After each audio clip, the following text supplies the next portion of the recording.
and that is time. So now, when we hit this golf ball, we can trace the golf ball and see how far, what was its horizontal distance, and that's important. We want to know how many feet did that person hit that golf ball. We can check its vertical distance. Did it clear the trees? Did it do what it needed to do? Its vertical height. And now we also can track time. Time is over here. Time is as it goes through. So we can tell you the exact time that it's going to catch this tree over here, and this tree is going to be 20 feet above the ground. We know at this point, is he going to clear this tree? We'll be able to trace it and tell. So that's what our parametrics afford us, which is kind of nice. They work off of a set of equations. X, since it's on the x-axis, it's horizontal. Anything that affects horizontal movement is on your x-axis. The y, anything that affects vertical movement is on the y. With what? I didn't do the wind speed. Oh, it's on yours? Oh, it's almost I just don't know how to do it. No, it's actually, we didn't have a wind speed yet. We don't have it until the last ones. Wind speed, well, this, like, watch. Wind speed would say this. If I hit this golf ball and the wind was blowing at me, what would happen to my golf ball? It would not go back, but it would kind of hold it up a little bit, right? I wouldn't get as far, so we would subtract wind speed. If the wind was with me on this, it would push my golf ball a little further, and I would add the wind speed. But the first few don't have any wind speed to them. I just put it in the formula just in case. Now, this golfer happens to hit this ball from the floor. If he was standing on a platform, we would raise it, and it would change our Y. But of course, the golfer hits a golf ball on the ground. So now, when you put this in your calculator, you're going to follow these basics. If you didn't do this, guys, do this with me. We're going to put this in, and we're going to say my velocity is 133 feet per second. There's my t. I need a t for this. My angle of elevation, when I first hit this golf ball, it went 36 degrees angle of elevation. Okay, and that's all we had on this guy. Then we did 133. They're both going to get the same thing because it's a pair. They need the t, and the angle is going to be the exact same. But now we have to bring this parabola back down. We need the post gravity to take this back down. Now, if you set your window ahead of time, kind of estimate how long it takes a golf ball to hit the ground. 10 seconds? I don't know. How many feet away usually is a golf hole? I have no idea for that either. Would you say like 1,000 feet, 900 feet? I don't have any clue. So I'll put 900 feet. I'm going to show you what to look for in a minute. Maximum in the air, well, I think it must go higher in the air. I'm going to put 300. Just to get some kind of thing. Now, I can get a parabola out of this. Kind of shaky right now. If I look at my table tells me exactly. If I start my table at 0 and I increment it by 1s, I could see the path of my ball. Remember, x is horizontal distance. Y is your vertical distance. Right here, after 4 seconds, that ball is hitting the ground. Right before 5 seconds, that ball hit the ground. So here it is turning. It goes up, turns. So maybe I only need 100, 150, 200 maximum in the Y. Here's my X max, about 500. So you might want to change this to get it. It doesn't really matter because you can see your parabola, but in case you wanted to change this and get a little bit more exact, you don't have to. It's just a window. And it'll go like this. Oops, and I missed it. So make it be 600. Now, the T-step helps you when you're tracing this. If I want to know when and where will it hit the ground, is this what it's asking? When and where will the ball hit the ground first? I want to know right here. I want my Y to be 0. So I hit the trace button. There's no zeros on this. Once you hit precalc, you can only put in a value for time. So we're tracing it. We want to get the closest to 0 as possible. 6.6 is pretty close, and then we're negative 17. So maybe like 4.9. By 4.9, I'll start my table. Because we want 3 decimals, we got to get pretty close in here. 0.001. That gives us 3 decimal places. So now we can get a little closer. We want when this guy is 0. So we pass through the 0. So we scroll back until we see right there. See where it's positive and then it goes under the ground? It went through the ground as a negative. So we're going to stop it right here. So in 4.885 seconds, I am, scroll over this, 525 feet, 0.622 feet away from me. That's how far I hit that golf ball. And it hit the ground. It's at the 0.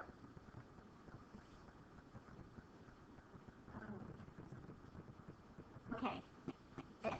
In terms of the table or in terms of the graph? Okay. Did you put yourself in parametric mode? Yeah. And degrees? Yeah. Did you get your 2 equations in? Okay, did you set your window up? Okay, so does your graph look like this? So now hit the trace button. Now we're watching your ball. See time is 0? We're watching your ball right now. So when my ball is 1.5 seconds away from me, it's been 1.5 seconds in the air, watch up here a second. Your horizontal distance, it is 161 feet away from you. And it is 81 feet in the air. So I keep on going. I need to hit the ground. Isn't Y0 hit the ground? So I keep on looking. Now, because I'm incremented with a t-step, I can't see every single thing. But we're going to get close enough, and then we're going to go to the table to get exactly. The problem with precalc is we need 3 decimal places. We want to be exact to 3 decimals. So watch up here, 1 second. I'm still above the ground. And then here, I drop below the ground. I want to be above the ground. So I can technically start my table to look here. I say table set, started at 4.8, and incremented by 3 decimal places. 10, hundreds, thousands. I need to go 3 decimal places when I do this. So I might have to scroll a little bit. I started it at 4.8. I want to see when my y is 0. So I need to scroll up here for when y is 0. Up, scroll down, sorry. This one, no, there are never any paper towels in this bathroom. Well, next time we're going to send you with some and you won't be so late coming back. I really wanted to come downstairs. I need to find some paper. So do like we do. We just wipe our hands off on our legs after we wash them. Your hands are clean if you wash them.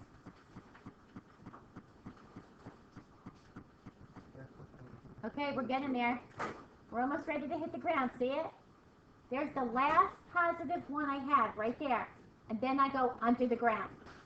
My golf ball went into the ground a little bit. So we only need up to here. So 4.885 seconds it took my ball from when I hit it to hit the ground. It traveled from me to the ball. And scroll over this so you can see the rest of it. 525.622 feet. And that's when it hit the ground. Now, the second part says, will it clear a 9-foot fence at a distance of 275 feet away from you? So watch this, guys. Watch. Let's go back to the graph. I want to go back, and I want to see when it is 275 feet away from me. Is my ball going to clear a 9-foot tree? That means where I hit my ball, that means somewhere over here, 275 feet away from me, is a 9-foot tree. Is my ball going to clear that when it hits it? So I'm going to check. I'm looking for it to be 275 feet away. I want my X to be 275. So watch. I am at 258, then I am at 290. So somewhere in there is 275, right? I need to clear a 9-foot fence, a 9-foot tree. Look at my Y value. Is my Y value over 9 feet? What's the value of my Y right now? How high is my ball off the ground? 94. 94 feet. Did I clear the 9-foot tree? Yes. Do I have to get any more exact than that? On this one, no, because look, if I go less or if I go greater, I'm still more than 9 feet away. If I was real close, then I would have to narrow it down, just like we did the other one. I would have to narrow it down to exactly. 275. Well, my T-step is different than that one is probably. I just left my T-step 3.3, but that one's probably a little bit different. But what I'm saying is this. If you want to get to 275, it's somewhere after the 2.4. If you want it to be there exactly, start like at 2.5 and increment by 0.001. I need this guy to say exactly 275.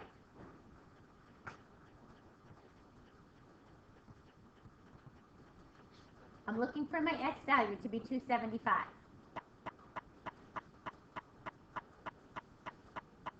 Right there, see it?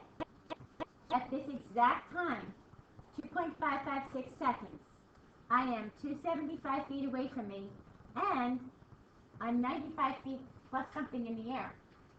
So, yes, I cleared the 9-foot tree.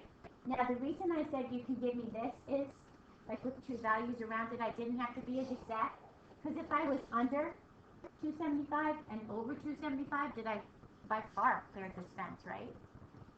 If my thing said 9.2, I want to be exact.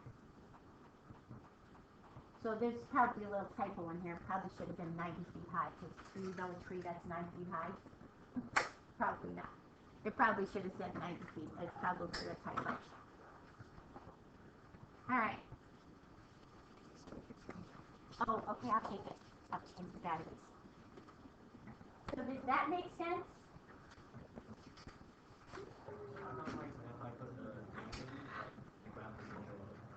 Whenever you put the what? Mine was really easy.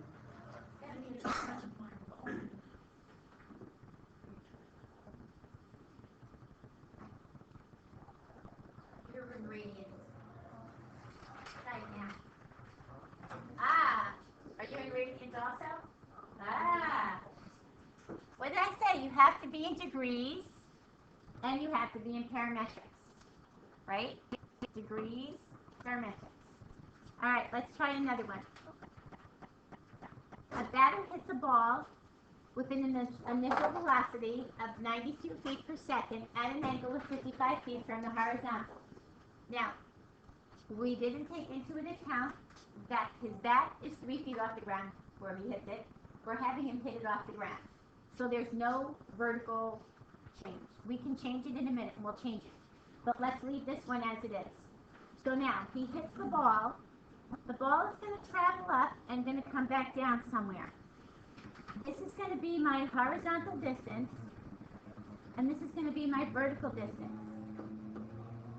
And my time is going to be here. Now, isn't it important to know how far away from him he hit the ball? Right? Because you want to know where the wall is. You want to see if he's going to get a home run. So, say the wall is 400 feet away. Doesn't he have to be more than 400 feet to get a home run? I want to see where this ball's going. And we can add stuff to this in a second, but let's get the basic path of this. You want to find his maximum height and the total distance traveled by the ball. I want to know this piece here, A, and I want to know this piece here, B. And we'll add a little bit more into that. This way you can get to see a little bit more. But you're going to put your equations in. There's nothing else going on here. So you've got two basic equations. See them? Speed, t, angle. Speed, t, angle, minus 16t squared. You need that minus 16t squared, pull of gravity. So now, let's put this in your thing. And then let's see if we can figure out a window. I like to figure out my window ahead of time. That's just me. But you can always put it in and you can go to your table. I'd like to see if I can guess. But I like you guys to feel that too, because you get a better feel for your application if you can think out the parts to it.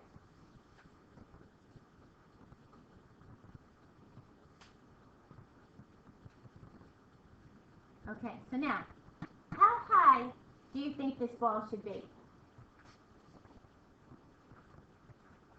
How high up? Horizontally, I mean vertically. 300 feet in the air? 300 feet in the air? Maybe how high is my fence? Maybe 400 feet? 400 feet away?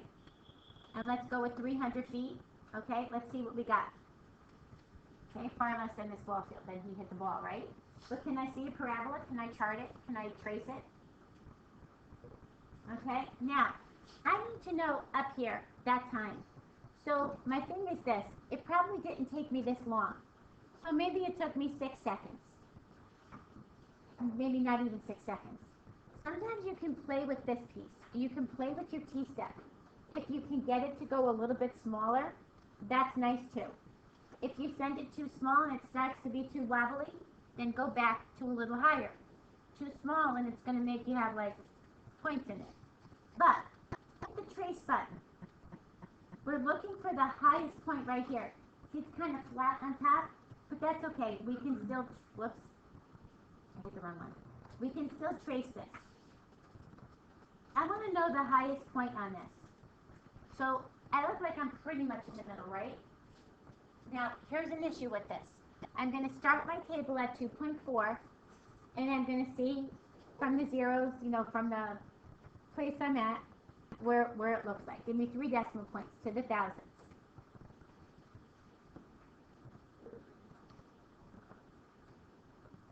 Okay. I'm looking for my X or my Y. Which one am I looking at when I'm looking for my maximum height? Your Y. So I notice Y is already turning down, right?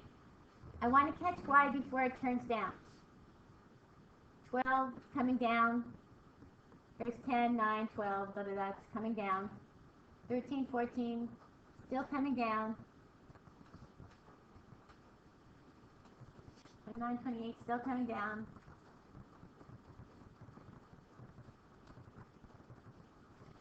Aha, right over here, see it? See 39 repeat itself? I was at 40, but I'm still coming down.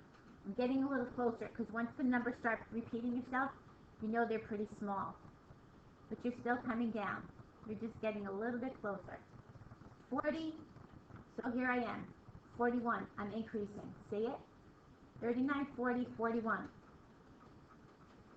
Stay with me, guys, because this is the hard part. And then I went back to 40. All the 741s look exactly the same. Do you see what I saw? I was at 40, then all 41s, then 40. Isn't that where my turning point should be? Now, somewhere, probably in the middle of this, my problem is this. This rounds. So if I go over here, I'm kind of watching these. If you get close enough to like the middle part, I'm okay with that. Like pick around the middle, watch, so watch what happens. Here's 741081. 741067. I'm coming down, right? 741063. 741081. Right there I turned. But you won't be able to see it until you scroll over. Unfortunately, we need 3 decimal places for this. So you do have to be kind of exact. But do you see the numbers? If I go here and I scroll over this, I'm 741063. I'm 741081. 741067. There was my highest point right there. So when my time is at 2.355 seconds, I am 88.741 feet in the air.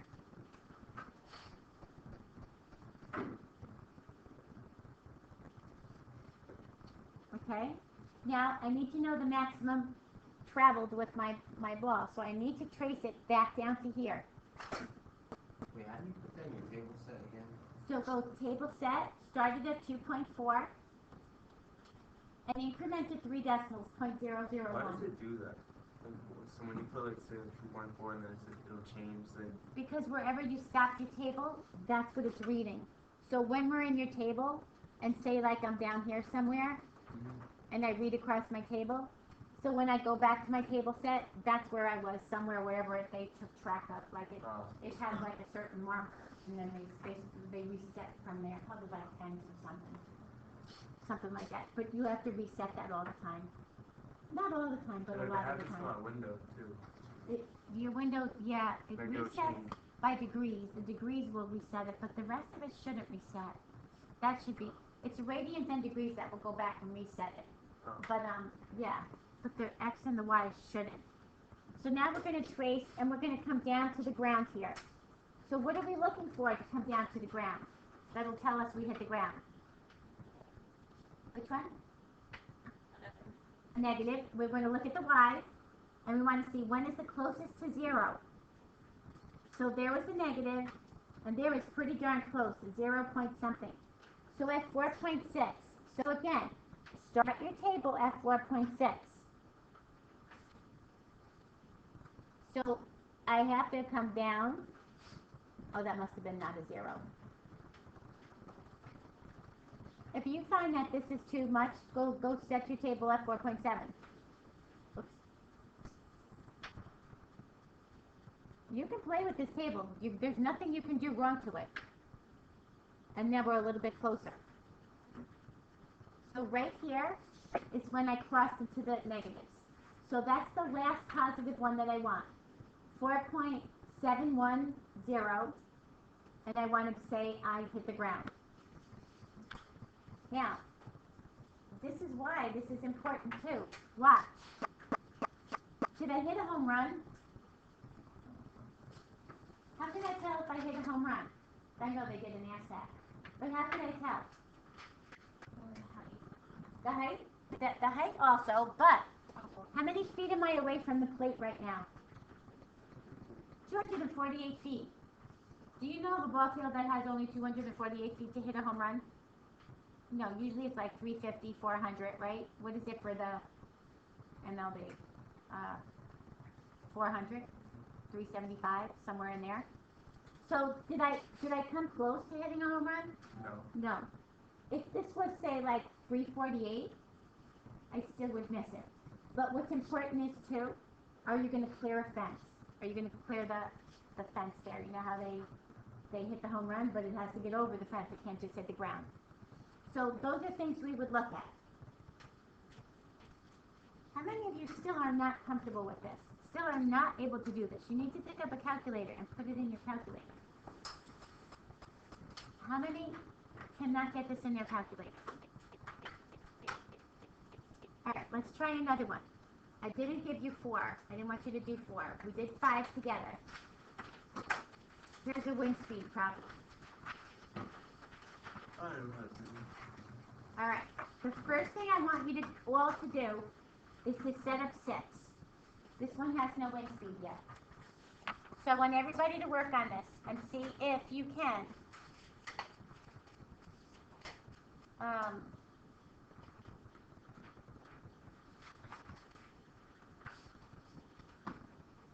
get it in. You made it be 3 feet off the ground when you hit the ball. Now, put this in your calculator. We just had another ball player. We might have to change our window a little bit, but we should be okay to start. He hit the ball faster than the other guy. He hit this at 103 feet per second. A little bit more of an angle of inclination here, so maybe his ball's going a little higher in the air, right?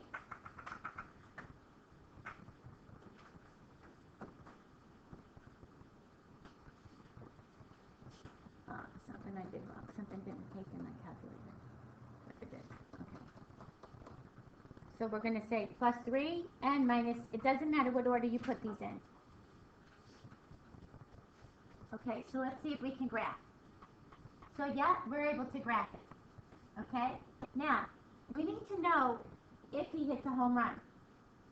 So he's got to be 300 feet away from us, away from where he hits it. So am I looking at the X or my Y? The X. So I'm going to trace the sky until my X shows me 300 feet. What's your wind? I used the same window as before. 400 and I think 300. 400 and 300. Your goal is to make sure you get a parabola. And your parabola can look whatever you have.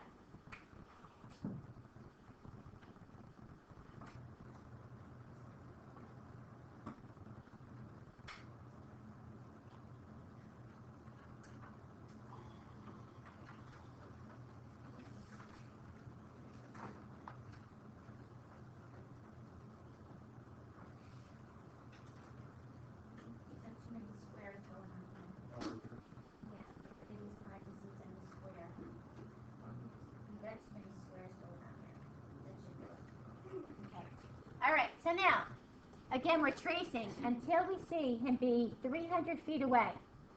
He's getting close. Ah, look where he is. When his ball is 301 feet away, is it still in the air? Yeah. How can you tell? Because of the Y. The Y is not 0, right? Now, we have a fence 300 feet away. The fence is 10 feet. Is he clearing 10 feet? Do I have to be any more exact on this one? I don't, because I'm past the 300. So I know I'm getting a home run, and I know I'm clearing the fence. If you want to see exactly at the 300, you can just set this to 4, and we can take a look at when X is exactly 300. Maybe we just want to see exactly 300 right here. So at 3.983 seconds, I am 300. My ball has hit the home run area, and I cleared my 10-foot fence. That's where I find the 10-foot. So it's kind of like a snap picture here. When my ball is traveling here, it says, here you are, here's 300 feet away, and this fence is 9 feet. So my ball at 300 feet was up here somewhere, wasn't it? Was well above that 9-foot fence. I sent my ball into the grandstand area. All those nice people that bought those little tickets up there are getting my ball up there. Okay, now also what I want you to be aware of is, look what happens. I know it's not that easy to see because this is so small over here, but he is standing off the ground. Let me just put this to start at 0. Look at the 0. He is 3 feet off the ground, isn't he? At the 0. I just moved my thing to show you that. That's what your +3 does. Okay, so now we're going to change this up a little bit. We're going to say, okay, he's going to hit a ball at an angle of 41, so it's going to change our equation a little bit. With a wind of 22 feet per second blowing in the same direction as his ball. So it's blowing at your back, blowing with your ball. So it's going to push your ball a little bit further. Like if you've ever walked on a windy day, if the wind is moving you along, right? If the wind is at your back. If it's in front of you, like you're struggling to, it's going to hold you up a little bit. So with this wind at his back, we changed his angle of elevation. We didn't change his velocity. He's still there, but his angle of elevation changed. So we're going to set that to 41. Keep him 3 feet off the ground, okay? We're going to keep him, I don't know why the angle changed, it's probably a typo. We're going to keep him 3 feet above the ground, okay? And we're going to see where he goes now. And now we need to clear the path, 300. Would you think that if we hit it before without the wind, that we would still make the home run, right? Wind at our back, would that hold our ball up from hitting that home run? No, right? And so again, if you traced it, you're looking to be 300 feet away from you. So look where we are now. 300 feet away, we still by far cleared that fence. right? And that would make sense if the wind is working in your favor and you already hit that ball far enough, it should definitely hit that ball a little further. What the 41 does is not make it go so high in the air. It straightens it out a little bit more. You know, it's not so high in the air. Now, if the wind is in the opposite direction, this wind is going to blow in the opposite direction. So what should I do to my equation? Put Good. 22T. Minus, oh, did I ever put the 22T in here? Where is it? I think I forgot to put it in. That's why it was so close. Okay, don't forget to put T on this. So now I'm going to say minus 22T. And this wind's going to hold my ball up a little bit. You can even see from your graph, right? Distance might decrease. So it all decreased. So let's see now if I hit the home run. That's a pretty strong wind. Even though this is feet per second, we would have to convert it to miles per hour to make a little bit more sense to you. But that's a pretty strong wind. Now look, he's coming to hit this ground. He hit the ground already. Did I clear the fence? Did I clear 300? No. No. So he does not hit a home run. The wind is really holding up that ball. And that totally makes sense, doesn't it? The wind at you rather than behind you. Okay? So are we okay with these applications? You don't have